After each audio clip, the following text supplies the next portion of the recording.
Ano? Bagay ba? Bagay na bagay, gwapo. Kaya to ah. Oh, Kuya Benor, kayo, wala kayong gusto kahit isa? Kuya Benor po ah. Okay na ako, bunso. Ang gusto ko, eto nangyayari na.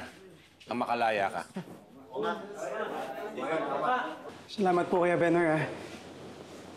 Maraming salamat po sa lahat. At sa inyo din, maraming salamat. Ang totoo, hindi ko alam paano isusurvive ang buhay dito kung hindi kayong kasama ko.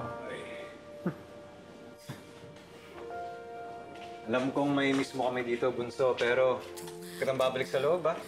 Ayaw ka namin dito, eh, di ba?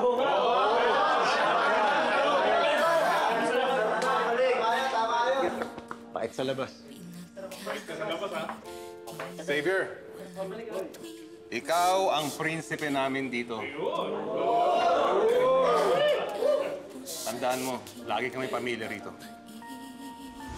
I order the police for you to be remanded to city jail pending trial. Benhur nga pala. Ano ba? May abang pala ito eh. Hindi nyo nga ako tulad sabi. May pinag-aralan ako. Ilugar mo yung angas mo dito. Kung naiba-iba ka lang, rarampulin ka dito. Huwag nyo nga ako tulad sa inyong lahat. Hindi ako mababat, bulok na tao. Hindi ako tulad yung kriminal! Bukas to ah! Sige, balatan niya! Baka niya! Tama na, bitawan niyo siya. Talaga bang gusto mong mamuhay sa bitter mong past? Kung gusto mo na gawing masaya yung buhay mo ngayon, nasa loob o labas ka man ng gulungan, Xavier, pwede mong piliin na maging masaya yung buhay mo. Mama.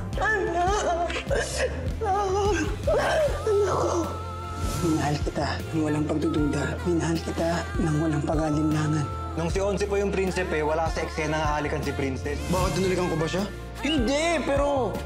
konting-konti na lang lapit. Dadaan muna sa akin yan. Hindi pwede yung merong girlfriend. Ako gusto ko lang din yan si Xavier. Di ba, Xavier? Oo naman. Oo, kosa.